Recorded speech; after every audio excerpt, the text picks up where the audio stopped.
শুভ অপরাহ্ন বন্ধুরা। আজকে আবার লাইভে আসলাম। গত লাইভে আমি এসেছিলাম, তখন একজন লিখেছিলেন যে কাকে নাকি কোপানো হয়েছে, এই জন্য খুব তাড়াহুড়ো করে বের হয়ে গেছি লাইভ থেকে। তাই গত দিন অনেকের প্রশ্নের উত্তর দেওয়া হয়নি, অনেক কিছু বলার ছিল সেগুলো বলা হয়নি।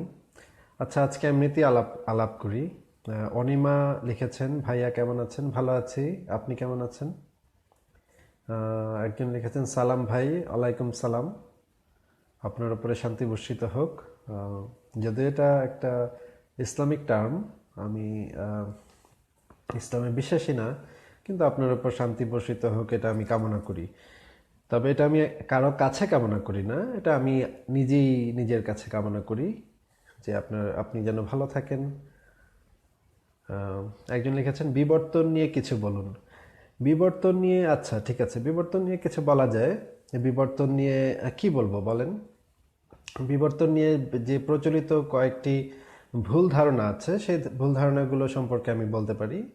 যেমন ধরেন, কিছু লোক জিজ্ঞেস করে যে বিবর্তনবাদ তো একটা থিওরি মাত্র, তাহলে আমরা কেন এই থিওরিতে বিশ্বাস করব? কিন্তু দেখুন যে বৈজ্ঞানিক থিওরি ব্যাপারটা যে আমরা আমজনতা সাধারণ ভাষায় ব্যবহার করি থিওরি, সেই জিনিস দুটো এক নয়, সে দুটো জিনিস আলাদা। বৈজ্ঞানিক থিওরি হচ্ছে খুব ওয়েল ডিফাইন্ড কিছু বিষয়।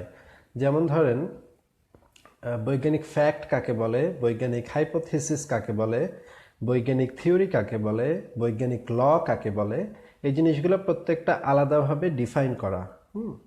যেমন ধরেন ফ্যাক্ট যে জিনিসগুলো, সেই জিনিসগুলো হচ্ছে যেগুলো আমরা সরাসরি পরীক্ষা করতে পারি, সরাসরি আমরা দেখতে পারি বা আমাদের পঞ্চ ইন্দ্রিয় দ্বারা পরীক্ষা করতে পারি, সেগুলো হচ্ছে ফ্যাক্ট। এখন কিন্তু যে জিনিসগুলো আমরা পরীক্ষা করতে পারি না, যেমন ধরেন একটা বল নিচের দিকে পড়ছে, হ্যাঁ, এটাকে আমরা সরাসরি পরীক্ষা করতে পারি, এটা হচ্ছে একটা ফ্যাক্ট। হ্যাঁ, কিন্তু কেন এটা নিচের দিকে পড়ছে সেটা আমরা হয়তো জানি না। ধরেন যে সে ব্যাপারটা আমরা জানি না, এখন আমরা চিন্তা করে বের করব যে কেন এটা নিচের দিকে পড়ছে, কেন একটা বল মাটিতে পড়ছে, আকাশে উড়ে যাচ্ছে না। এখন সেটার জন্য আমরা কয়েকটা হাইপোথিসিস দাঁড় করাতে পারি। হাইপোথিসিস মানে হচ্ছে, বৈজ্ঞানিক হাইপোথিসিস মানে হচ্ছে অনুমান, যে আমরা 10টা অনুমান করতে পারি বা 100টা অনুমান করতে পারি। তো আমরা ধরেন 100টা অনুমান করলাম, যে একটা অনুমান হচ্ছে এরকম যে একটা বল নিচের দিকে পড়ছে, এর পেছনে কারণ হচ্ছে গিয়ে হয়তো নিচের দিকে একটা দেবতা আছে মাটির নিচে, সেই দেবতাটা টেনে এটাকে নিচের দিকে নামাচ্ছে, বা এরকম 100টা অনুমান করতে পারি। তারপর সেই অনুমানগুলোকে নিয়ে, সেই হাইপোথিসিসগুলোকে নিয়ে আমরা অ্যানালাইসিস করব। প্রত্যেকটা নিয়ে আমরা বৈজ্ঞানিক গবেষণা করব, পরীক্ষা করব, পরীক্ষা করতে করতে সেই 100টা অ্যানালাইসিসের মধ্যে, 100টা হাইপোথিসিসের মধ্যে একটা হচ্ছে গিয়ে থিওরিতে পরিণত হবে, যেটা সবচেয়ে গ্রহণযোগ্য মনে হবে, যেটা সবচেয়ে বৈজ্ঞানিকভাবে নিখুঁত মনে হবে, এবং যেটা দিয়ে আমরা ভবিষ্যতে কি ঘটবে সেটাও আমরা ব্যাখ্যা করতে পারবো, সেটাকে আমরা থিওরির সম্মান দিতে পারি। বৈজ্ঞানিকভাবে সেই তত্ত্বটাকে, সেই হাইপোথিসিসটাকে থিওরির সম্মান দেওয়া হয়। থিওরি, বৈজ্ঞানিক থিওরি, এটা হচ্ছে খুবই ওয়েল ডিফাইন্ড এবং খুবই গুরুত্বপূর্ণ একটা ব্যাপার। এটা এমন না যে একজনের মাথায় একটা জিনিস আসলো, অনুমান করে ফেললাম, না। বৈজ্ঞানিক থিওরি কোনো অনুমান না, বৈজ্ঞানিক হাইপোথিসিস হচ্ছে এক একটা অনুমান। কিন্তু যখন সেটা থিওরিতে পরিণত হবে, তখন সেটা একটা ওয়েল ডিফাইন্ড, পরীক্ষিত একটা তত্ত্ব। ঠিক আছে? এখন বৈজ্ঞানিক থিওরি হচ্ছে এটা। এখন বৈজ্ঞানিক থিওরির মধ্যে কয়েকটা থিওরি আছে, যেমন ধরেন gravitational theory, theory of gravity, হ্যাঁ, সেটা হচ্ছে একটা থিওরি। এখন এই থিওরিটাকে আমরা ব্যাখ্যা করতে পারি, এই থিওরিটা দিয়ে আমরা ব্যাখ্যা করতে পারি বলটা কেন নিচের দিকে পড়ে। কিন্তু ফ্যাক্ট অফ গ্র্যাভিটি বলে কিছু নেই, কারণ হচ্ছে গিয়ে গ্র্যাভিটেশনাল থিওরি ব্যাখ্যা করে যে কেন বলটা নিচের দিকে পড়ছে। এই থিওরিটা ব্যাখ্যা করবে, এই থিওরিটাকে আপনি এটা সরাসরি পরীক্ষিত বিষয় না। থিওরি এমন একটা জিনিস যেটা হচ্ছে সরাসরি পরীক্ষার বিষয় না, সেটা হচ্ছে গিয়ে সেটার পিছনের কারণটা যাচাই করার ব্যাপার।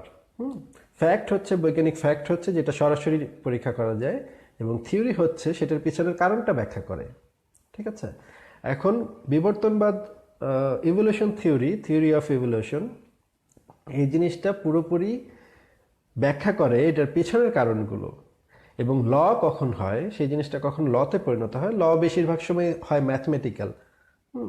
যেমন একটা বল নিচের দিকে কি গতিতে পড়বে সেই বিষয়ে একটা ল তৈরি করা যায়, একটা ম্যাথমেটিক্যাল ল তৈরি করা যায়, সেই ল অনুসারে বলটা নিচের দিকে পড়বে। কিন্তু এটা হচ্ছে, একজন লিখেছেন হাইপোথিসিস, স্পেকুলেশন আর থিওরি, এক্সপেরিমেন্টাল প্রুভড। হ্যাঁ, মিকায়েল কার্লিয়ন, আপনি ঠিক বলেছেন। হাইপোথিসিস হচ্ছে কি একটি স্পেকুলেশন, কিছু অনুমান করে সেই জিনিসগুলো একটা একটা করে সেই অনুমানগুলোকে যাচাই বাছাই করা, সেই অনুমানগুলোকে পরীক্ষা করা। এবং থিওরি তখনই হবে যখন সেটা এক্সপেরিমেন্টালি প্রুভড হবে, তখন সেটা হবে থিওরি। তো আপনি নিশ্চয়ই বুঝতে পারছেন যে বিবর্তনবাদ একটি থিওরি, মানে এত হেলাফেলা করার বস্তু না আসলে থিওরি। যেমন থিওরি অফ গ্র্যাভিটি, এটা আসলে এত হেলাফেলা করার মতো বস্তু না যে আরে ধুর এটা তো একটা থিওরি মাত্র। না, থিওরি, বৈজ্ঞানিক থিওরি খুব ওয়েল ডিফাইন্ড জিনিস, খুব এক্সপেরিমেন্টালি প্রুভড জিনিস। এবং ভবিষ্যতে কি আবিষ্কার হবে সেই সম্পর্কেও একটা থিওরি আপনাকে ভবিষ্যৎবাণী করতে পারে, তখনই সেটা থিওরি হয়। থিওরি অফ ইভলিউশন, তারপরে থিওরি অফ গ্র্যাভিটি, তারপরে আইনস্টাইনের আপেক্ষিক তত্ত্ব, তারপরে বিগ ব্যাং থিওরি, এগুলো হচ্ছে গিয়ে এগুলো হচ্ছে সবগুলোই পরীক্ষিত, এগুলো কোনোটাই অপরীক্ষিত না। যেমন বিগ ব্যাং থিওরি বিষয়ে এখনো পরীক্ষা চলছে এবং সেটা থিওরিতে রূপ নিয়েছে। এখন এটাকে আপনি মানে এত হেলাফেলা করে হাসি দিয়ে উড়িয়ে দিতে পারেন না আসলে। তারপর আরেকটা বিবর্তনবাদ সম্পর্কে আরেকটা ভুল ধারণা আছে যে বানর থেকে মানুষ এসছে। আসলে বানর থেকে তো মানুষ আসেনি। বিবর্তনবাদ বিষয় এখানে বলা হচ্ছে যে বানর, শিম্পাঞ্জি, গরিলা, ওরাংওটাং, মানুষ, তারপরে এদের একটি কমন অ্যানসেস্টর ছিল, এদের একটি কমন পূর্বপুরুষ ছিল। সেই পূর্বপুরুষ থেকে একটা শাখা গিয়েছে বানরের দিকে, একটা শাখা গিয়েছে ওরাংওটাংয়ের দিকে, একটা শাখা গিয়েছে হোমোসেপিয়েন্স মানে আমাদের দিকে। এইভাবে মানে অনেক ভুল ধারণা আছে বিবর্তনবাদ সম্পর্কে, মানুষ আসলে জানে না, পড়ালেখা করে নাই। কিন্তু এক একজন বিবর্তনবাদের মানে বিশেষজ্ঞ সেজে বসে থাকে। আমি নিজে বিবর্তনবাদ বিষয়ে বিশেষজ্ঞ নই। আমি এই বিষয়ে অনেক পড়ালেখা করেছি, কিন্তু আমি নিজেকে বিশেষজ্ঞ বলে দাবি করি না। যারা বিশেষজ্ঞ তারা এই বিষয়ে আরো ভালো বলতে পারবে আমার চাইতে। আমি মোটামুটি আপনাদেরকে বিবর্তনবাদ সম্পর্কে আমি পড়েছি, সেই যতটুকু পড়েছি সেই সম্পর্কে আমি আপনাদেরকে বলতে পারি। এবং বিবর্তনবাদ একটি মানে বৈজ্ঞানিকভাবে পরীক্ষিত এবং সত্য, যে মিসিং লিঙ্কগুলোর কথা বলা হয়েছে, যে ফসিলগুলোর কথা বলা হচ্ছে, অসংখ্য মিসিং লিঙ্ক পাওয়া গিয়েছে। 150 বছর আগে যখন ডারউইন যখন বলেছিলেন যে এই মিসিং লিঙ্ক পাওয়া যাবে, পরবর্তীতে হয়তো পাওয়া যাবে, অসংখ্য অসংখ্য লিঙ্ক পাওয়া গিয়েছে, অসংখ্য ফসিল পাওয়া গিয়েছে, এবং সেগুলো কার্বন টেস্ট করা হয়েছে সেই প্রত্যেকটাতে। এবং দেখা গেছে বিবর্তনবাদের যে তত্ত্বটা দেয়া হয়েছিল, যে ভবিষ্যৎবাণী করা হয়েছিল ভবিষ্যতে যে এই লিঙ্কগুলো পাওয়া যাবে, সেগুলো অনেক অসংখ্য পাওয়া গেছে। এখন এত মিলিয়ন বছরের হিসেবে তো আমরা প্রত্যেকটা প্রাণীর লিঙ্ক আমরা পেতে পারি না, এটা সম্ভব না। কিন্তু কিছু লিঙ্ক আমরা, কিছু ফসিল আমরা অবশ্যই পাবো, যেগুলো থেকে আমরা সেই সময়ে বিবর্তনটা কিভাবে হচ্ছিল সেই সম্পর্কে আইডিয়া নিতে পারি। তো এই তো ব্যাপার। এখন বিবর্তনবাদ সম্পর্কে যদি কোনো বিবর্তনবাদ সম্পর্কে আসলে পড়তে হবে। এই বিষয়ে আমি এইভাবে 5 মিনিটের বা 10 মিনিটের কথাবার্তায় আমি সব বলতে পারবো না। বিবর্তনবাদ অনেক বিশাল একটা বিষয়। যেমন ধরেন আপনাদেরকে ছোট ছোট কিছু দিই। যেমন ধরেন আমাদের নানা ধরনের ফ্লু হয়। হ্যাঁ, ফ্লু হয়, তো আমাদের যে ফ্লুগুলো আক্রমণ করে সেগুলো করে কি নিজেদের মধ্যে ক্রমাগত পরিবর্তন ঘটায়, সময়ের সাথে টিকে থাকার জন্য, পরিবেশের সাথে টিকে থাকার জন্য নিজেদের ভেতরে নিজেরা পরিবর্তন ঘটিয়ে নেয়। দেখেন আপনারা একটু ভেবে দেখেন যে ফ্লুগুলোর পাওয়া যায়, সেগুলোর কয়েকটা ক্যাটাগরি তৈরি হয়, আবার নতুন নতুন স্পিসিস তৈরি হয়। এরকম আপনারা যে ওষুধ খাচ্ছেন, অ্যান্টিবায়োটিক খাচ্ছেন, অ্যান্টিবায়োটিক ওষুধ খাচ্ছেন, বা আপনারা পোলিও টিকা খাচ্ছেন, এই টিকা খাচ্ছেন, নানা ধরনের টিকা খাচ্ছেন, এগুলো প্রত্যেকটা হচ্ছে বিবর্তনবাদকে ভিত্তি করে এই জিনিসগুলা তৈরি করা হয়েছে, এই জিনিসগুলো আবিষ্কার হয়েছে। এখন আপনারা মানে এটাকে স্রেফ থিওরি বলে উড়িয়ে দিতে পারেন না। আসলে এটা একটা নির্বোধের মতো কথা হয়ে যায় আপনাদের। আচ্ছা, এখন আরো কয়েকটা প্রশ্ন পড়ি।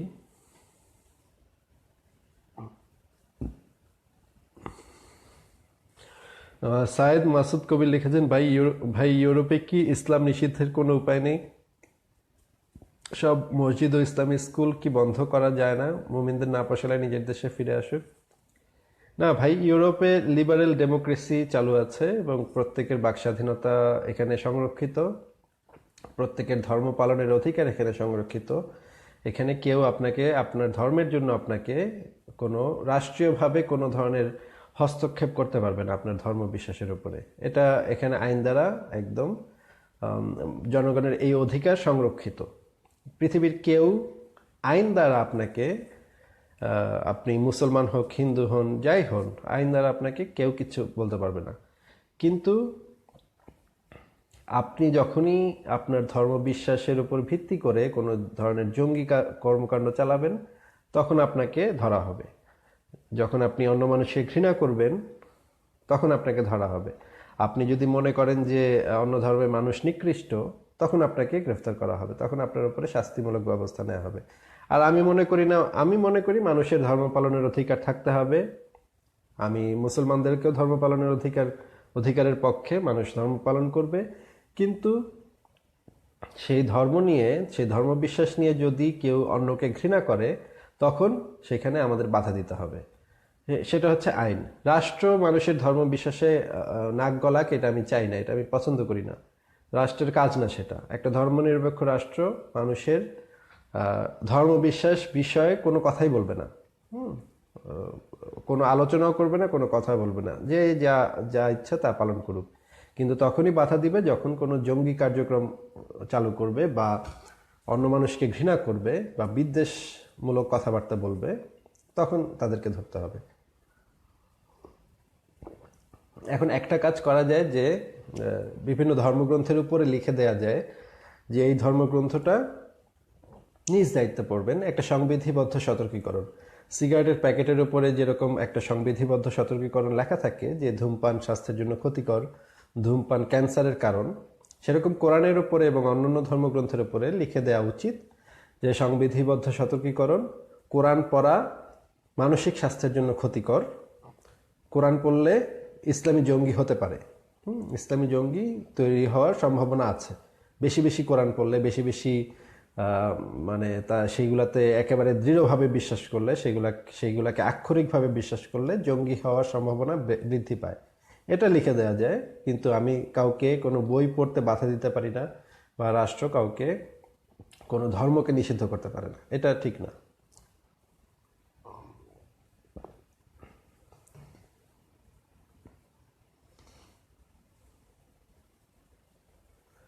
আচ্ছা, এখন অন্য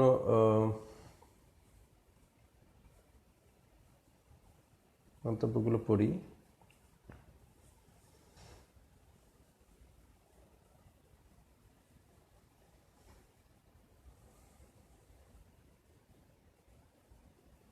কিঙ্কর ঘোষ লিখেছেন, জানি আপনি ভগবানে বিশ্বাস করেন না, তাও সেই ভগবানের কাছেই প্রার্থনা করি আপনি যেন ভালো থাকেন, সুখে শান্তিতে থাকেন।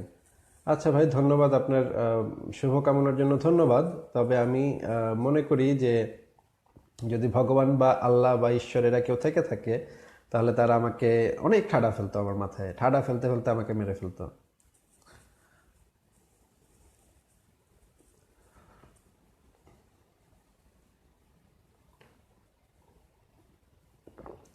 তানিয়া রিটার্স লিখেছেন, Asif, you can't explain to them, they won't ever get it. কিন্তু আমার কাজ হচ্ছে বলা, তারা সেই জিনিসগুলো গ্রহণ করবে কি গ্রহণ করবে না, বা সেগুলা মানবে কি মানবে না, সেটা তো আমার দায়িত্ব না।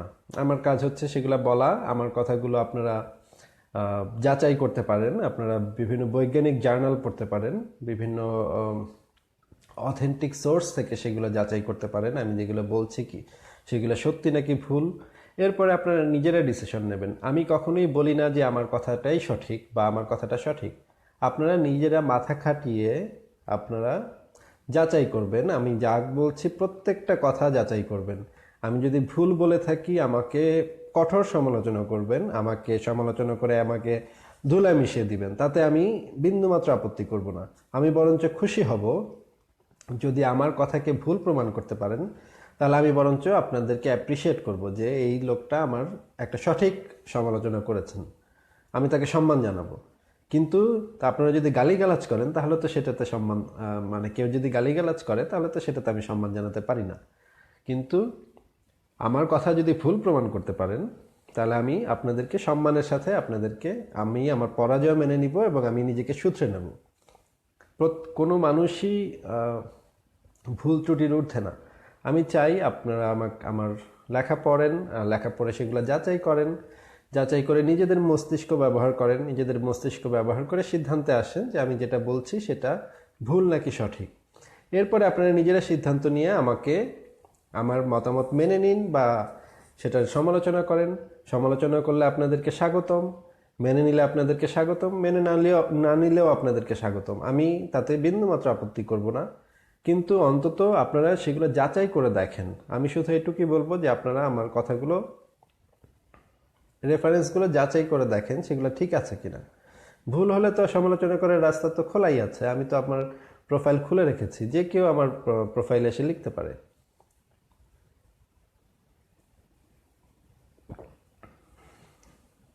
একজন লিখেছেন উলুল আমর অন্তর, ভাই আপনি থিওরি বিষয়ে, আচ্ছা আপনার লেখাটা চলে গেল। সাদিক শাহরিয়র লিখেছেন আমরা কেন পৃথিবীতে আসছি, কেন এই, আচ্ছা পৃথিবীতে কেন এসেছি সেটা তো কোনো নির্দিষ্ট কোনো উদ্দেশ্য নেই। একটা পিঁপড়া পৃথিবীতে কেন এসছে? পৃথিবীতে এসছে, ও জন্ম হয়েছে, জাস্ট জন্ম হয়েছে ওর। আমি তো পিঁপড়াটার থেকে ভিন্ন কিছু না, বা আমি তো একটা মৌমাছি বা একটা খরগোশ বা একটা ছাগল বা একটা গরু, এগুলো সবগুলো এক একটা প্রাণী। একটা গাছের জন্ম কি জন্য হয়েছে? কোনো উদ্দেশ্য নাই। বিবর্তনের ধারাতে সেই জিনিসগুলোর জন্ম হয়েছে এবং সেগুলো একসময় ঝরে যাবে। আমিও একটা প্রাণী, আমার জন্ম হয়েছে, আমি একসময় মারা যাব। এটার কোনো সুনির্দিষ্ট উদ্দেশ্য তো নাই। কিন্তু আমরা যারা মানুষ তারা নিজেদের জীবনের এক একটা উদ্দেশ্য তৈরি করে নেই, সেটা একান্তই আমাদের নিজেদের ব্যাপার। যে একটা পিঁপড়াও নিজের জীবনের উদ্দেশ্য নিজে তৈরি করে নেয়, বা একটা মৌমাছিও নিজের জীবনের উদ্দেশ্য নিজে তৈরি করে নেয়। আমরা মানুষ, আমাদের একটু জ্ঞান বুদ্ধি একটু বেশি, মস্তিষ্কের পরিমাণ একটু বেশি, এবং আমরা সেটা খাটাতেও পারি। সেই কারণে আমরা নিজেদের এক একটা উদ্দেশ্য তৈরি করে নিই। কেউ নিজের উদ্দেশ্য তৈরি করে নেয় যে পেটে বোমা বেঁধে ইহুদি নাসারা মেরে ফেলবে, এটা হচ্ছে তার জীবনের উদ্দেশ্য। আবার কেউ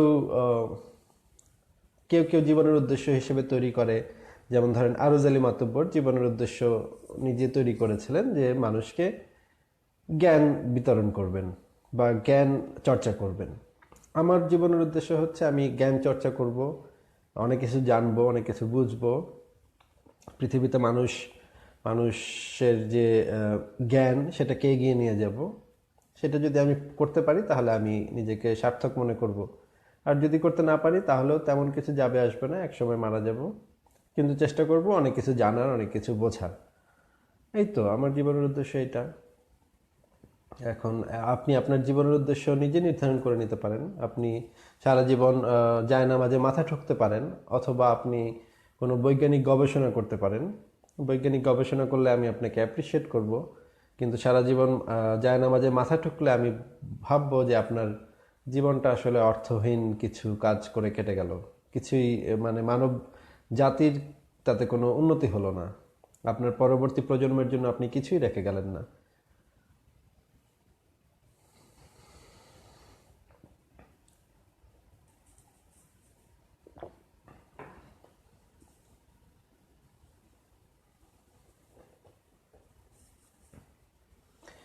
শিপন পল লিখেছেন ইসলাম জঙ্গি তৈরি, এটা কি আপনি সমর্থন করেন? কি লিখেছেন ভাই, ভালো করে লেখেন।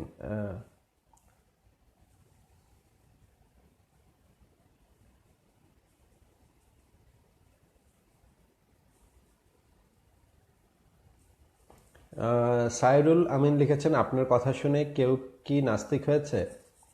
দেখেন, নাস্তিক কেউ কারো কথা শুনে হোক এই জিনিসটাই আমি চাই না। কারো কথা শুনে কেউ নাস্তিক হয়ে যাবে এই জিনিসটা হচ্ছে নাস্তিকতা বা যুক্তিবাদের চরম বিরোধী একটা কথা। মানুষ তার মাথা খাটাবে, মানুষ তার মাথা খাটিয়ে চিন্তা করবে, চিন্তা করে নিজেই একসময় নাস্তিক হবে বা ধর্মে বিশ্বাস হারাবে।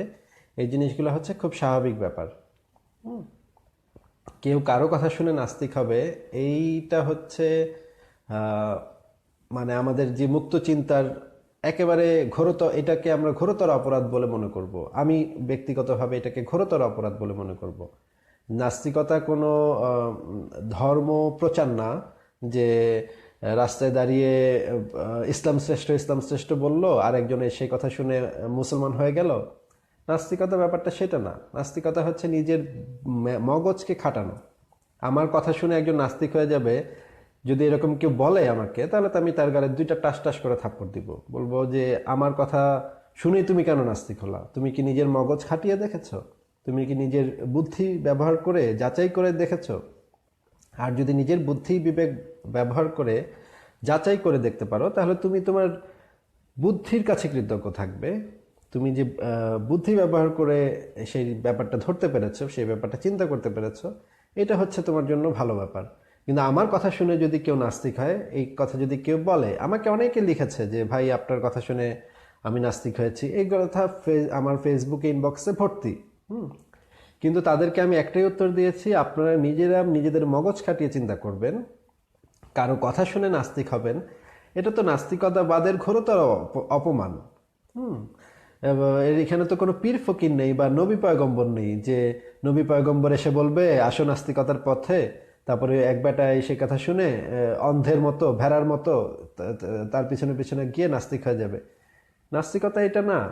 নাস্তিকতা হচ্ছে যুক্তিবাদ হচ্ছে আপনি নিজের মগজ খাটাবেন, মাথা খাটাবেন, খাটিয়ে চিন্তা করবেন, চিন্তা করে নিজে বের করবেন, নিজে প্রশ্ন নিজে প্রশ্ন করবেন, প্রশ্ন করে নিজে প্রশ্নের উত্তর তৈরি করবেন।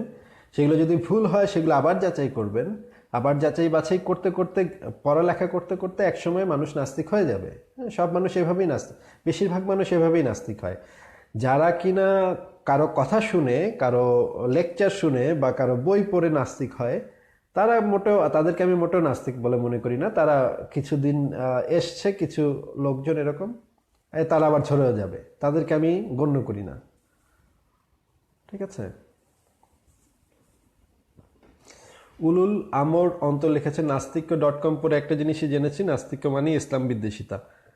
নাস্তিক মানে ইসলাম বিদ্বেষিতা, নাস্তিক মানে ধর্ম বিদ্বেষিতা, নাস্তিক মানে হিন্দু ধর্ম বিদ্বেষিতা, সব কিছুই।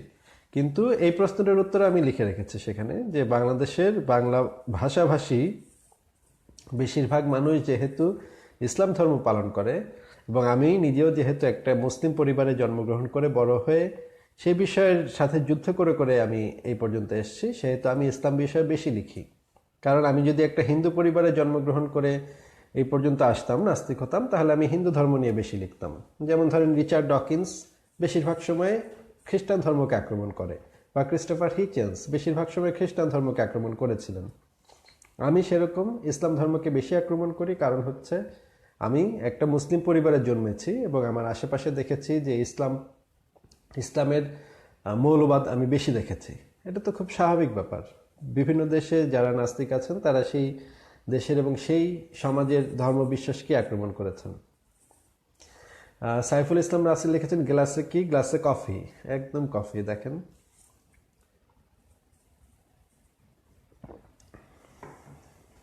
Black coffee.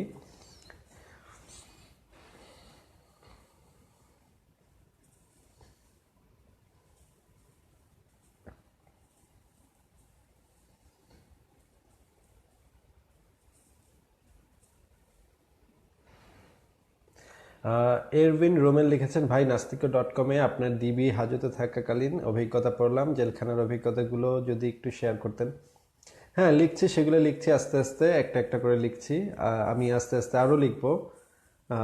প্রচুর তো লিখি, তারপরেও আমি আরও লেখা উচিত, আরও সময় দেওয়া উচিত, কিন্তু এত সময় দেওয়া সম্ভব হয় না চাকরি বাকরির কারণে বা অন্যান্য কাজের কারণে।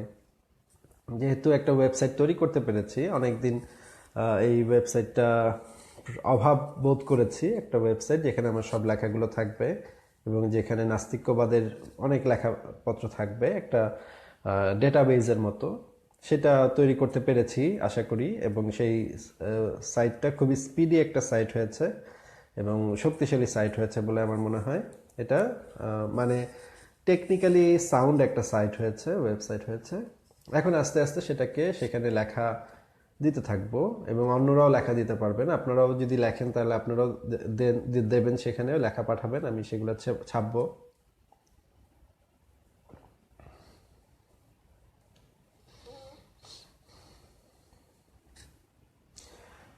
সুপান্থ রাকসিট লিখেছেন, ভাইয়া ক্রিস্টোফার হিচেন্স বা রিচার্ড ডকিন্স এর ঈশ্বর ও ধর্মের বিরুদ্ধে যুক্তিগুলোর কোনোটার সাথে কি আপনার মতানৈক্য আছে? ক্রিস্টোফার হিচেন্সের বেশিরভাগ বক্তব্যের সাথে আমি একমত। তবে ক্রিস্টোফার হিচেন্সের যে ইরাক আক্রমণ বিষয়ক যে কিছু কথা ছিল, সেই বিষয়ে আমি পুরোপুরি একমত নই। আর রিচার্ড ডকিন্স বিষয়েও অনেকখানি একমত, কিন্তু রিচার্ড ডকিন্সের যে নারীবাদ বিষয়ক কিছু বক্তব্য, সেগুলোর সাথে আমি একমত নই। যেমন ধরেন পুরুষের যে সমাজের যে পুরুষাধিপত্য, সেই বিষয়ে ডকিন্সের কিছু কথা ছিল, এবং নারীদেরকে, এই বিষয়ে আমি একমত নই। এখন সেগুলো ঈশ্বর বা ধর্মের সাথে আসলে সরাসরি সম্পর্কিত না, সেগুলো অন্যান্য বিষয়ের সাথে সম্পর্কিত। যেমন ধরেন ধর্মান্ধ মৌলবাদী গোষ্ঠীর বিরোধিতা আমিও করি, ক্রিস্টোফার হিচেন্সও করেন বা রিচার্ড ডকিন্সও করেন, কিন্তু তাদের সাথে ডিল করার পদ্ধতিগুলো কি কি হতে পারে সেই বিষয়ে আমাদের কিছু মতানৈক্য আছে, সেই বিষয়ে আমাদের কিছু আলাদা আলাদা চিন্তা আছে। আমি মনে করি যে মৌলবাদী গোষ্ঠীকে শিক্ষিত করে তুলতে হবে এবং শিক্ষিত করে তুলে ধীরে ধীরে তাদের মধ্যে পরিবর্তন আনতে হবে, একই সাথে ধর্মকে আক্রমণও করতে হবে। কিন্তু ক্রিস্টোফার হিচেন্সের কিছু বক্তব্য এরকম ছিল যে ইরাক আক্রমণের পক্ষে তিনি কিছু কথা বলেছিলেন, সেইগুলোর সাথে আমি পুরোপুরি একমত হতে পারিনি অনেক জায়গায়। কিন্তু ধর্ম এবং ঈশ্বর প্রশ্নে আমি ওনাদের সাথে তো একমত, সেখানে তো দ্বিমত করার কোনো কারণ দেখি না, সেখানে দ্বিমত করার কোনো। তবে হ্যাঁ, যে আরেকটা যে বিষয় ছিল যে যেমন ধরেন কয়েকটা বিষয়ে আমি দ্বিমত করি। যেমন ধরেন যে ধর্মকে যে একটা ভাইরাস হিসেবে যে উপস্থাপন, ভাইরাস হিসেবে উপস্থাপন করাটা আমার কাছে যৌক্তিক বলে মনে হয়নি। ধর্মকে ভাইরাস হিসেবে গণ্য করাটা, ভাইরাসের বায়োলজিক্যাল ভাইরাস যেভাবে কাজ করে, ধর্ম কাজ করে ভিন্নভাবে। ধর্ম অনেকটা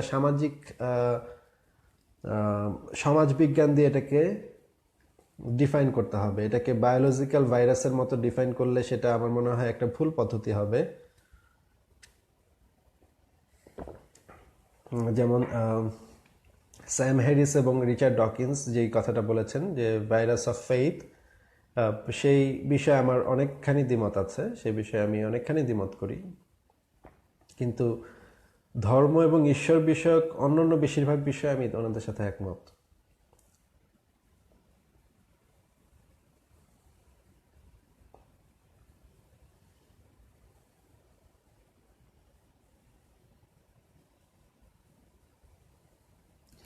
আপন দাস লিখেছেন, আমি ঈশ্বরে বিশ্বাসী, তবে আপনার বই পড়ে দেখতে চাই কি বলেছেন সেখানে, দু একটা বইয়ের নাম বলেন।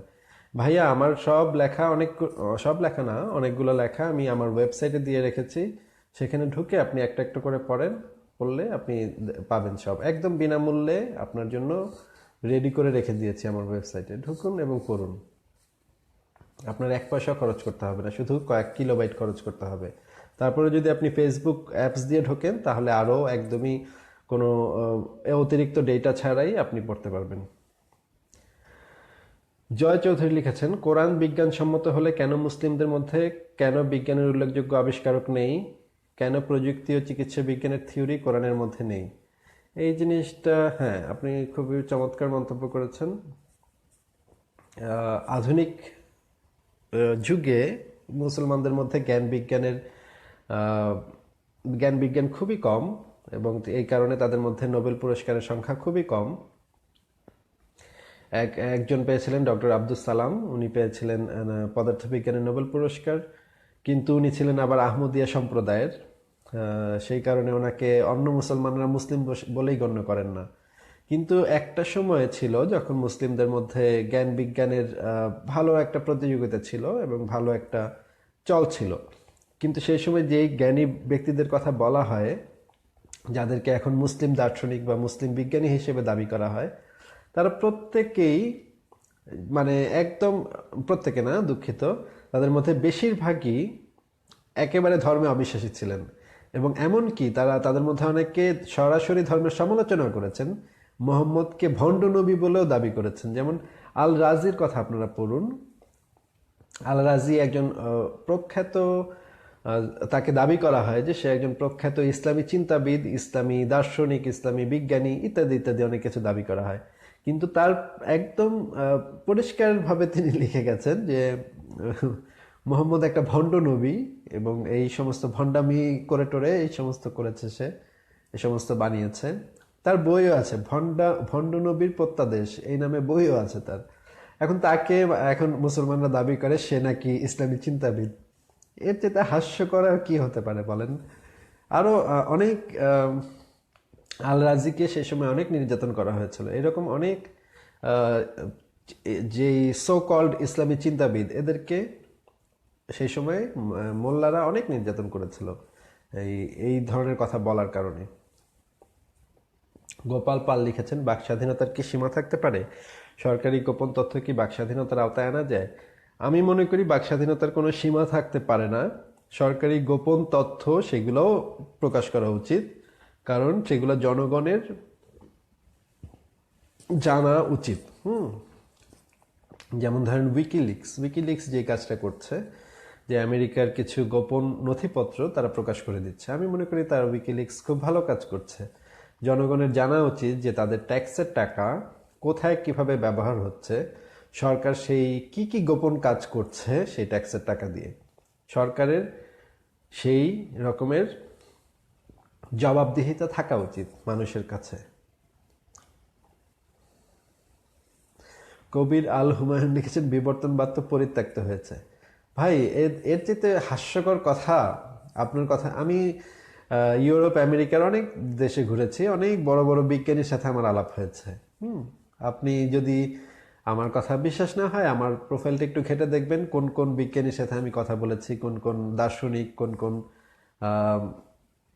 কার কার সাথে আমার কথা হয়েছে, সেটা আপনি আমার প্রোফাইল ঘাটলেই পাবেন। তাদের সাথে আমার কিছু ছবিও আছে, ছবিও দেখতে পাবেন। এখন এরকম অনেক বিজ্ঞানী এবং দার্শনিকের সাথে আমার আলাপ হয়েছে। তাদের কাছে যদি আমি এই কথাটা বলতাম, তাহলে তারা বোধহয় হাসতে হাসতে সুইসাইড করে মারা যেত। এখন আপনারা আপনাদের জ্ঞান বিজ্ঞানের উৎস হচ্ছে গিয়ে আল্লামা সাইদি বা আল্লামা শফি এবং জাকির নায়েক, এরা হচ্ছে আপনাদের জ্ঞান বিজ্ঞানের উৎস। আপনারা জ্ঞান পৃথিবী সম্পর্কে জানেন এদের কাছ থেকে। কিন্তু এদের তো আসলে ইউরোপ আমেরিকার বিজ্ঞানী মহলে এদের তো কোনো এদেরকে কেউ চেনে না। এখন আপনি নিজেই বুঝে দেখেন যে আপনি কতটা হাস্যকর কথা বললেন।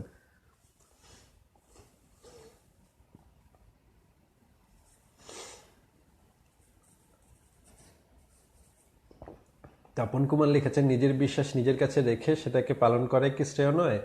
অন্যকে নিজের বিশ্বাস চাপিয়ে দেওয়াটা কি অধিকার খর্ব নয়?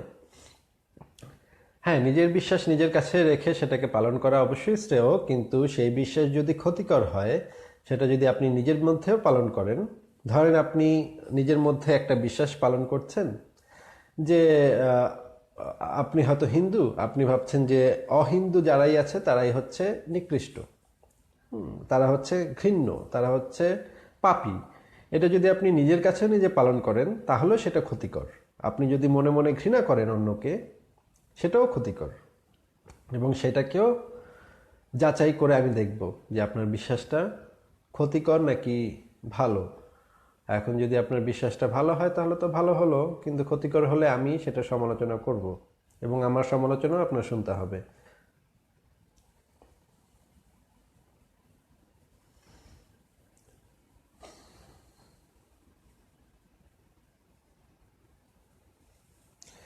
খন্দকার আসিফ মাহতাব পাভেল লিখেছেন, যুক্তিযুক্ততা কি আবেগ শূন্যতা সৃষ্টি করে না? না, কেন যুক্তিযুক্ততা কেন আবেগ শূন্যতা সৃষ্টি করবে? আমি বিজ্ঞানে আস্থা রাখি। আমি দেখছি যে এই এত বড় বিশাল মহাবিশ্ব, এটার মধ্যে ছোট্ট একটা গ্রহের, ছোট্ট একটা দেশের, ছোট্ট একটা মানুষ আমি, এটা তো একটা চমৎকার আবেগের ব্যাপার। আমি তো সেটাতে যখন আকাশের দিকে তাকাই তখন তো আমি আবেগপ্রবণ হই। আমার মনে হয় যে আমার আরও জানতে হবে পুরো পৃথিবী মহাবিশ্বে কি কি আছে, সেগুলো অনেক কিছু আমি জানি না, সেগুলোতে আবেগ শূন্যতা কেন সৃষ্টি হবে?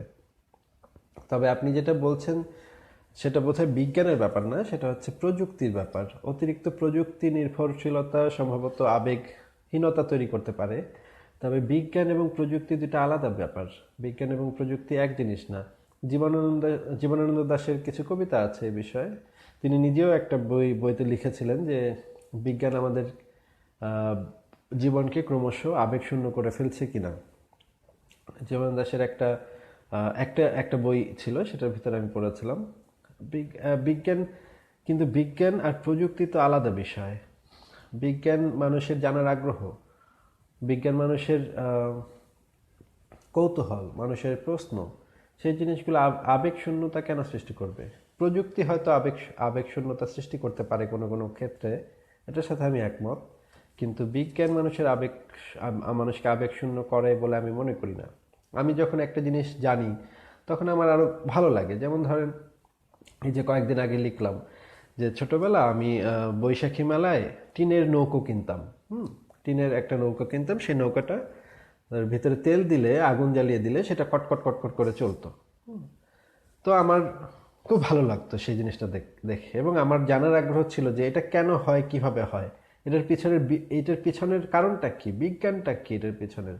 তখন আমি অনেক মাথা খাটিয়ে অনেক গবেষণা করে ভেঙে টেঙে দেখলাম যে এটার ভিতরে একটা ব্যাপার হচ্ছে যে আগুন দেয়া হচ্ছে, সেটাতে পানি বাষ্প হচ্ছে, বাষ্প হয়ে বাষ্পটা পিছন দিয়ে বের হচ্ছে, সেই ফোর্সের কারণে নৌকাটা চলছে। তো এই জিনিসটা জানার পরে আমার আরো ভালো লেগেছিল, আমি খুব খুশি হয়েছিলাম, আমি অনেক আবেগতাড়িত হয়েছিলাম। সেই জিনিসটা ভাবলে এখনো আমার ভালো লাগে, আমার আমার মন খুশি লাগে যে আমি একটা জিনিস চিন্তা করে বের করতে পেরেছিলাম। এই জিনিসটা আমাকে কেন আবেগশূন্য করবে? হয়তো আমি যে এটার পেছনের বিজ্ঞানটা, আমি এটার পিছনের ব্যাখ্যাটা, এটার পিছনের কারণটা যে আমি জানতে পেরেছিলাম, সেই জানতে পারাটা আরেকটা ছেলের সাথে হয়তো আমার আবেগের পার্থক্য আছে। আরেকটা ছেলে হয়তো সেই জিনিসটা না জেনেই হাততালি দিয়েছিল। আমার একটা বন্ধু, ছোটবেলার বন্ধু যারা ছিল, তারাও একই জিনিস নিয়ে একই খেলনা নিয়ে খেলতো, আমিও একই খেলনা নিয়ে খেলতাম। তারা হয়তো তাদের আবেগটা হয়তো ভিন্ন রকম ছিল, আমার আবেগটা হয়তো ভিন্ন রকম ছিল। আমার আমার কাছে সেই জানাটার আনন্দ বেশি গুরুত্বপূর্ণ মনে হয়েছিল। আরেকজন ছেলে হয়তো সেটা না জেনেই হাততালি দিচ্ছিল এবং মজা পাচ্ছিল, সেটাকে একটা ম্যাজিক ভেবে আনন্দ পাচ্ছিল। কিন্তু আমি ব্যাপারটার কারণটা জেনে আনন্দ পাচ্ছিলাম। তা আমার আবেগ এবং তার আবেগ তো ভিন্ন। কিন্তু আমার মনে হয় না যে আমি এটার কারণটা জানার কারণে আমি আবেগহীন হয়ে পড়েছি, আবেগ শূন্য হয়ে পড়েছি। আমার আবেগ একরকম ছিল, তার আবেগ আরেক রকম ছিল। আচ্ছা, লিটন ভাওয়াল লিখেছেন, ব্ল্যাক কফিতে এত ফেনা। এটা একটা মেশিন দিয়ে বানানো হয় এই কফিটা। সেই মেশিন, আমি একটা মেশিন কিনেছি, সেই মেশিনটা দিয়ে বানালে কিছুটা ফেনা তৈরি হয়। সেই ফেনাটা আমার ভালোই লাগে, সেই একটু ফেনা থাকলে আমার ভালোই লাগে।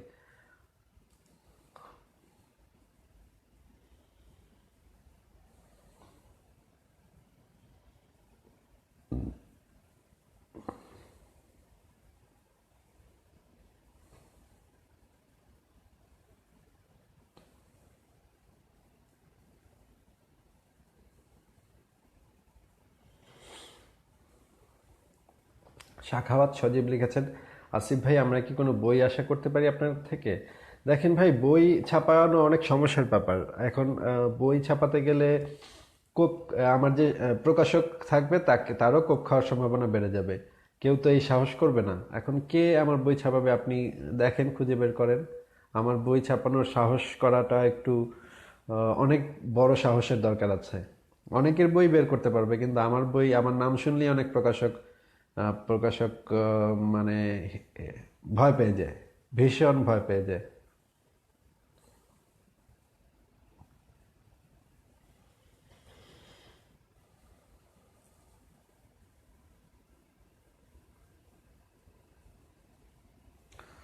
এমডি জামান লিখেছেন, ভাই আপনার ওয়েবসাইট ওয়ার্ডপ্রেস। ভাই আপনার কি লিখেছেন ভালো করে বুঝতে পারি না। ওয়েবসাইট কি জিনিস? ওয়েবসাইট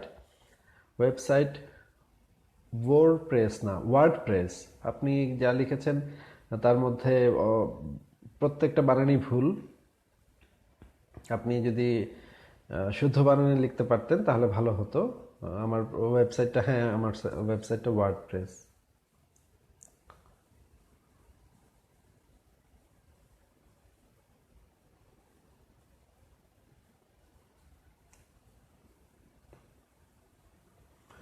কাজী সাইমন লিখেছেন, আপনি কি মনে করেন ইসলাম ইজ ট্র্যাশ?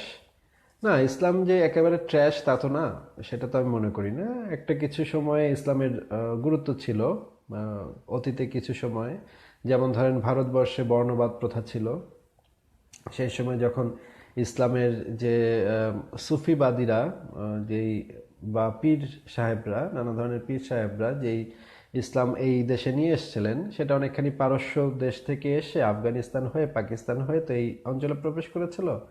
এই কারণে সেটা অনেকখানি মানুষের সাথে মিশে অনেক জায়গা থেকে বিবর্তিত হতে হতে এই পর্যন্ত এসেছিল। এবং সেই কারণে সেটা অনেকখানি, এবং সুফিবাদীদের কারণে বিশেষ করে সেই সময়ের পরিপ্রেক্ষিতে বেশ কিছুটা মানবতাবাদী হয়ে উঠেছিল। এখন সেই সময়ে যখন ইসলাম এই অঞ্চলে এসেছিল, ভারতবর্ষে এসেছিল, তখন সেটা বর্ণবাদের বিরুদ্ধে কথা বলেছিল। সেই সময়ের পরিপ্রেক্ষিতে যদি আপনি চিন্তা করেন তাহলে ইসলামের কিছু গুরুত্ব অবশ্যই আছে। তারপর যেমন ধরেন মহানবী দাসদের সম্পর্কে কিছু ভালো কথা বলেছেন, দাসদের সাথে একটু ভালো ব্যবহার করার কথা বলেছেন। যদিও তিনি আবার নিজেও দাস ব্যবসা করেছেন, দাস প্রথাকে বাতিলও করেন নাই, কিন্তু দাসদের সাথে আগের থেকে একটু ভালো ব্যবহার করার কথা বলেছেন। যদিও সেটার পিছনে একটা কারণ ছিল, সেই কারণটা হচ্ছে দাসদের ইসলাম ধর্মে আকৃষ্ট করার চেষ্টা ছিল তার মধ্যে। এখন এরকম কিছু কিছু বিষয়ে সে সময় ভালো ছিল, সে সময় গুরুত্বপূর্ণ ছিল। এখন প্রত্যেকটা মতাদর্শের সেরকম কিছু সময়ের প্রেক্ষিতে কিছু গুরুত্ব থাকে, কিছু দাবি থাকে। কিন্তু পরবর্তী সময় সেগুলো আর অ্যাপ্লিকেবল হয় না, অ্যাপ্লিকেবল থাকে না। আমি ইসলামকে কমপ্লিট ট্র্যাশ বলে মনে করি না। ইসলামের হয়তো সেই সময় কিছু গুরুত্ব ছিল, কিছু দরকার ছিল, কিছু ভালো দিক ছিল, কিন্তু বর্তমান সময়ের পরিপ্রেক্ষিতে যদি আপনি চিন্তা করেন তাহলে তো এটা অবশ্যই ট্র্যাশ, আধুনিক সময়ের পরিপ্রেক্ষিতে।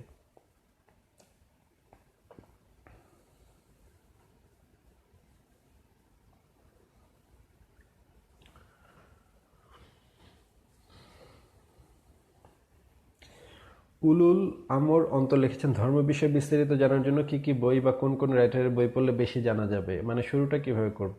শুরুটা আপনি করেন, কোরআনের বাংলা অনুবাদটা পড়েন, হাদিস, বুখারি হাদিস এবং মুসলিম হাদিসের বাংলা অনুবাদটা পড়েন। আমি যে ওয়েবসাইটটি দিয়েছি সেখানে লাইব্রেরি সেকশনে সবগুলো ডাউনলোড লিঙ্ক পাবেন। এগুলা পড়ার পর আরজালি মাতব্বরের বইটা পড়বেন, সেটারও ডাউনলোড লিঙ্ক দেওয়া আছে আমার ওয়েবসাইটে। সেগুলো পড়ে আগে শুরু করেন, তারপরে আমার সাথে একদিন কথা বলবেন, তখন আমি আপনাকে আরো ভালোভাবে বলতে পারবো।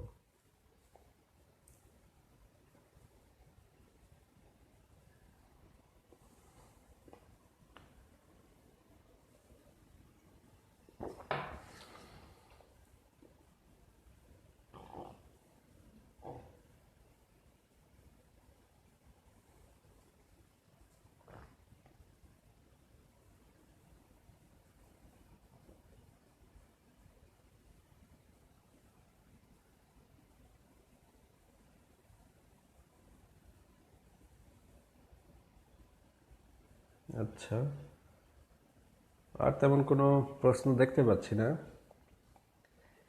শাখাওয়াত সজীব লিখেছেন, জাকির নায়েকের গ্রেফতারের আদেশ কি বাকস্বাধীনতার পরিপন্থী নয়? জাকির নায়েকের গ্রেফতারের আদেশ বাকস্বাধীনতার পরিপন্থী কেন হবে?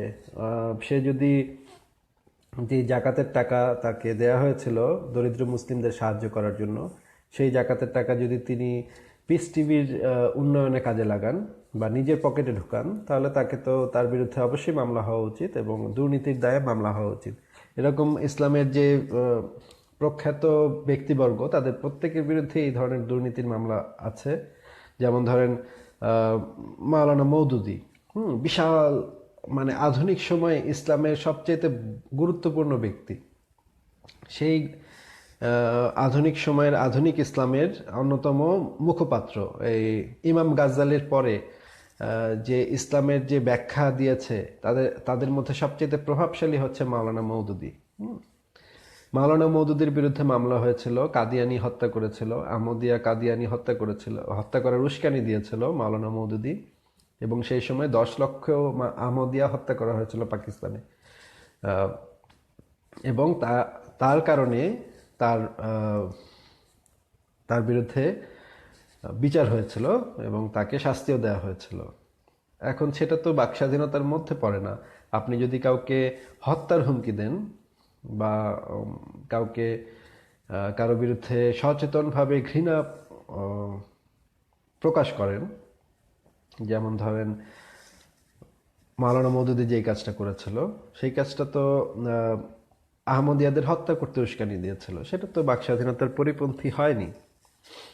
আপনি হত্যার হুমকি দিতে পারেন না। জাকির নায়েক যেটা করেছে, সেটা তার বিরুদ্ধে দুর্নীতির মামলা হয়েছে, তার বিরুদ্ধে দাউদ ইব্রাহিমের সাথে সংযোগের সম্পর্ক পাওয়া গেছে। সে মিথ্যা প্রচার করেছে যে হিন্দু মুসলমান হয়ে গেছে, সেরকম মিথ্যা প্রচারণা সে চালিয়েছে, টিভিতে নাটক দেখিয়েছে। এখন এই জিনিসগুলোর তো অবশ্যই বিচার হওয়া উচিত। কিন্তু আমি ব্যক্তিগতভাবে জাকির নায়েকের বাকস্বাধীনতার পক্ষে, সকলের বাকস্বাধীনতার পক্ষে। কিন্তু কথা হচ্ছে, কারো বিরুদ্ধে যদি দুর্নীতির অভিযোগ পাওয়া যায়, সেটা তো আর বাকস্বাধীনতা হলো না। কারো বিরুদ্ধে যদি জঙ্গিবাদের সাথে সম্পর্কিত থাকার ব্যাপার থাকে, তাহলে তার বিরুদ্ধে রাষ্ট্র ব্যবস্থা নেবে। এটার সাথে তো বাকস্বাধীনতার সম্পর্ক নেই।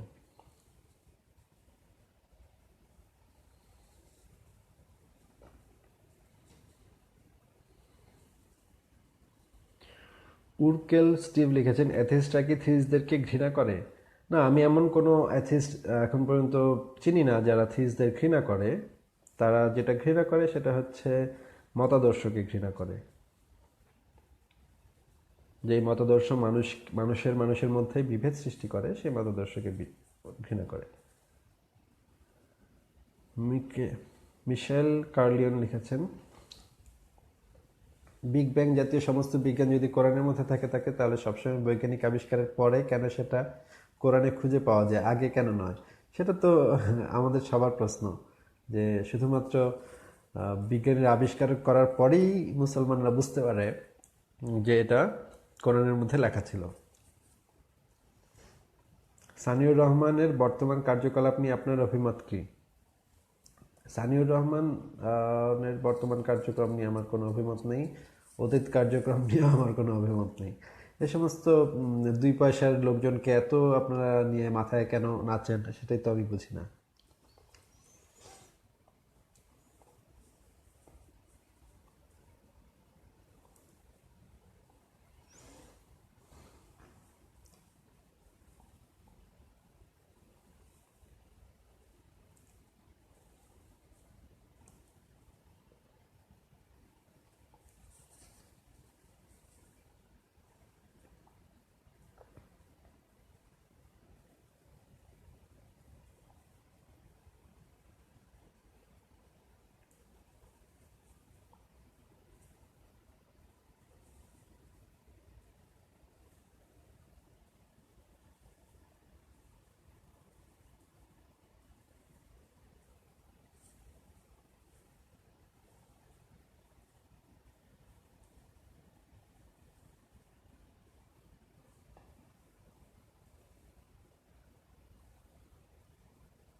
উপমা হায়দার লিখেছেন, আপনি কি চান যে ধর্মের কোনো প্রকার চিহ্নই না থাকুক?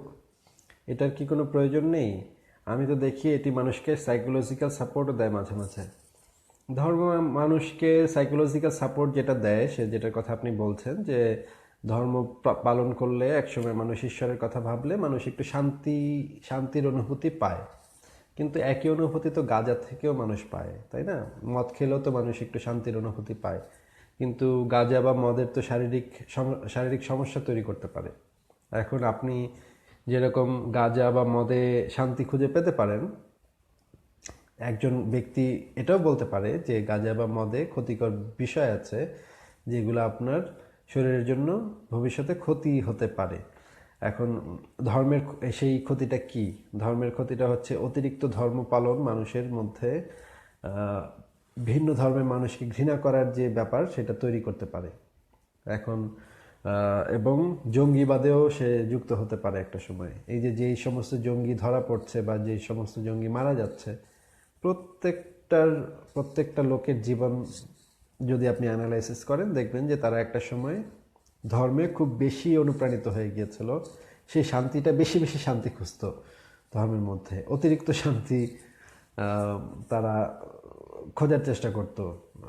মসজিদে বসে থাকতো, রোজা বেশি করতো, নামাজ বেশি পড়তো, এবং একসময় তারা মানে জঙ্গি হয়ে গেল। জঙ্গি হয়ে এখন শান্তির দুনিয়ায় চলে গেল বোমা টোমা ফাটিয়ে।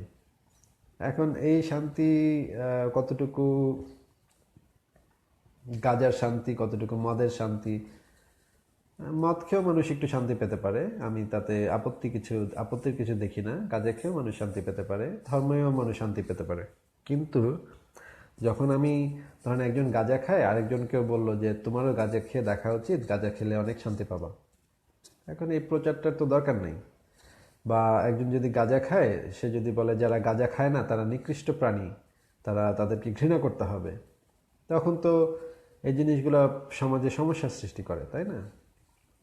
এখন হ্যাঁ, ধর্ম এই ধরনের সাইকোলজিক্যাল কিছু শান্তি দেয়, যে সাদা পোশাক পরে মসজিদে গিয়ে কিছুক্ষণ মাথা ঠুকলে একটু শান্তি, হ্যাঁ অনেকেই এই কাজগুলো করে শান্তি পায়। বা গির্জায় গিয়ে যদি মূর্তির সামনে বসে থাকে, তাহলেও মানুষ এই ধরনের শান্তি পায়। সব ধর্মই এইভাবে শান্তির এক ধরনের অনুভূতি সৃষ্টি করে। এইটুক পর্যন্ত হলে আমি মনে করি তেমন আপত্তির কিছু নাই। কিন্তু যখন একটু বেশি হয়ে যায়, তখন তো দেখবেন যে এই লোকটা কি করছে। এখন যেমন ধরেন পীর বাবাদের যদি ভিডিও দেখেন আপনি, যে জিকির করতে করতে একদম ঘোরের ভিতরে তারা চলে যাচ্ছে, আল্লাহু আল্লাহু করতে করতে একদম ঘোরের ভিতরে চলে যাচ্ছে। বা ভারতে কিছু ন্যাংটা পীর ফকির পাওয়া যায়, যারা আর কি গাঁজা খায় এবং জিকির করে, কৃষ্ণের জিকির করে, তারপরে শিবের জিকির করে, করতে করতে পাগলের মতো আচরণ করে। এখন এগুলাতে কতটুকু ভালো কতটুকু মন্দ সেটা আপনি বিবেচনা করতে পারেন।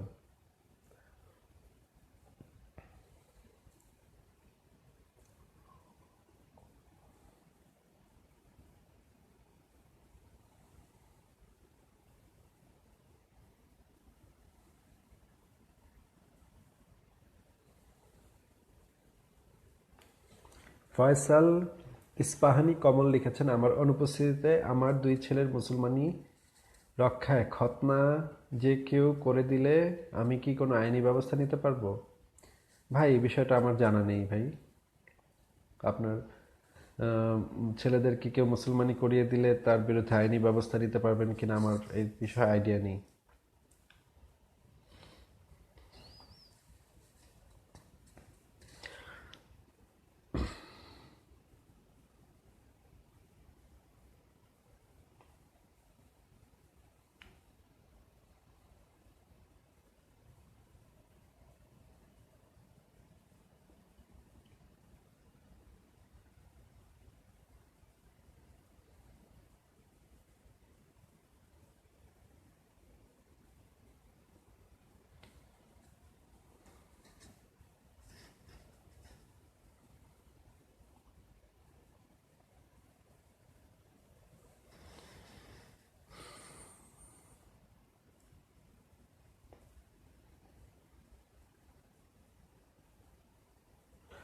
আচ্ছা, অনেকক্ষণ উত্তর দিলাম আপনাদেরকে।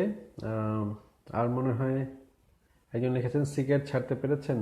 না ভাই, সিগারেটটা ছাড়া সম্ভব হয়নি। সিগারেট ছাড়া খুবই কঠিন ব্যাপার। কমানোর চেষ্টা করেছি, সেটাও সম্ভব হচ্ছে না। মাঝে মাঝে বেড়ে যায়, মাঝে মাঝে কমাই, কিন্তু ছেড়ে দেওয়াটা সম্ভব হচ্ছে না। আশা করি ছেড়ে দিতে পারবো। আল্লাহ যদি চাহেন তাহলে ছেড়ে দিতে পারবো। আল্লাহ চাচ্ছেন না বলে ছেড়ে দিতে পারছি না।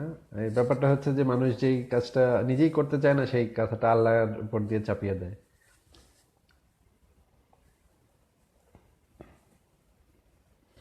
আচ্ছা, একজন লিখেছেন, আলম মোর্শেদ লিখেছেন, আপনি কোরআনের মধ্যে কি কি ভুল দেখেছেন? কোরআনের মধ্যে তো অসংখ্য ভুল দেখেছি ভাই। এগুলা কি মানে আপনারা কি ধরনের প্রশ্ন করেন? আপনি যদি আমার লেখা নিয়মিত পড়ে থাকেন তাহলে তো আপনার এগুলো জানার কথা বা এগুলো দেখার কথা। কোরআনের ভেতরে অসংখ্য অসংখ্য ভুল। কয়েকটার উদাহরণ কি দিব আপনাকে? যেমন ধরেন, একটা বলা হচ্ছে যে জুলকারনাইনের যে অভিযান, সেই বিষয়ে জুলকারনাইনের অভিযানের বিষয়ে বলা হচ্ছে যে সে এমন একটা জায়গায় গিয়ে পৌঁছলো যেখানে সূর্য উদিত হয়, এবং পরে আবার পরের আয়াতে বলা হচ্ছে এমন জায়গায় পৌঁছলো যেখানে সূর্য অস্ত যায়। কিন্তু পৃথিবীতে সূর্য উদিত হয় একটা জলাশয়ের কথা বলা হচ্ছে। সেই জলাশয়ে বলে তো সেরকম কোনো জলাশয় পৃথিবীতে নেই যেখানে সূর্য উদিত হয়, বা যেই জলাশয়ে পঙ্কিল জলাশয়ে সূর্য অস্ত যায়। এই আইডিয়াটাই হচ্ছে গিয়ে আগের যে ফ্ল্যাট আর্থ, সেই ফ্ল্যাট আর্থ ধারণা থেকে এসছে। এই জিনিসগুলো আপনি আমার ওয়েবসাইটে পাবেন। এটা আমার ওয়েবসাইটে ঢুকে আপনি দেখেন, খুঁজেন, অসংখ্য এরকম লিখে রেখেছি। এখন এখন যদি আপনি এটার যদি অন্য ব্যাখ্যা তৈরি করতে পারেন, অন্য, যেমন ধরেন আমাদের এলাকায় একটা পীর সাহেব ছিল। সেই পীর সাহেব পাগলের মতো উল্টাপাল্টা কথা বলতো। পাগলের মতো উল্টাপাল্টা কথা বলতো। তো তার তাকে একদিন জিজ্ঞেস করা হলো যে এই পৃথিবীটা কোথা থেকে আসলো। তখন সে তো পাগল মানুষ ছিল, ন্যাংটা পাগল ছিল। সে বলতেছিল যে সে কোনো একটা ব্যাঙের পাছা থেকে পৃথিবীটা বের হয়েছে। এখন তার যে উম্মতরা, তার যে ভক্তরা অনেকক্ষণ মাথা চুলকালো, মাথা চুলকে কিছুই বুঝতে পারলো না যে ব্যাঙের পাছা দিয়ে পৃথিবী মহাবিশ্ব কিভাবে বের হয়। এটা তো বোঝা সম্ভব না, খুবই মারেফতি কথা। এখন এখান থেকে কি বের করা যায়? তো তারা অনেক ভেবে টেবে বের করলো যে এইটা বলতে আসলে পীর সাহেব বুঝিয়েছে যে বিগ ব্যাং থিওরি। ব্যাঙের পাছা মানে হচ্ছে বিগ ব্যাং থিওরি বুঝিয়েছে পীর সাহেব। এখন এইখান থেকে তারা বলা শুরু করলো, বাপ রে বাপ, আমাদের পীর সাহেবের এত জ্ঞান যে যে বিগ ব্যাং থিওরির কথা বলে দিছে। সে স্টিফেন হকিং যে জিনিসগুলা নিয়ে গবেষণা করতেছে বা যে জিনিসগুলো বলতেছে, আমাদের ন্যাংটা পীর সাহেব বিগ ব্যাং থিওরির কথা বলে দিয়েছে। কিন্তু এই ন্যাংটা পীর তো আসলে বিগ ব্যাংয়ের কথা বলেনি। সে বলেছিল একটা কোলা ব্যাং বা কিছু একটা ব্যাঙের পাছা দিয়ে বের হয়েছে। এখন সেটার সাথে মিলিয়েছে। তার উম্মতদের কাজ হচ্ছে গিয়ে সেটার মিলানো, আধুনিক বিজ্ঞানের সাথে এই জিনিসটা মিলানো। এরকম মানে এরকম কোরআনের আয়াতের সাথেও আপনারা অনেক কিছু মিলানোর চেষ্টা করেন। কারণ আপনাদের কাছে হচ্ছে গিয়ে কোরআনটাকে যেভাবেই হোক সত্য প্রমাণ করতে হবে। ওইখানে যাই হাবি যাবি যাই লেখা থাকুক, সেটার সাথেই বিজ্ঞানের একটা সম্পর্ক তৈরি করে সেটাকে সত্য প্রমাণ করাটাই হচ্ছে আপনাদের কাজ। এখন বিজ্ঞান তো এভাবে কাজ করে না, তাই না?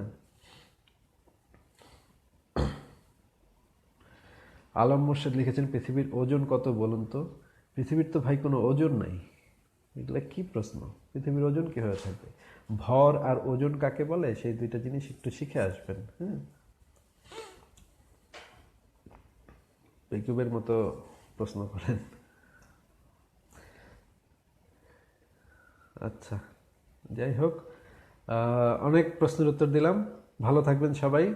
সবাইকে শুভকামনা এবং আমার সাথে যোগ দেওয়ার জন্য আপনাদেরকে অনেক ধন্যবাদ। Bye bye.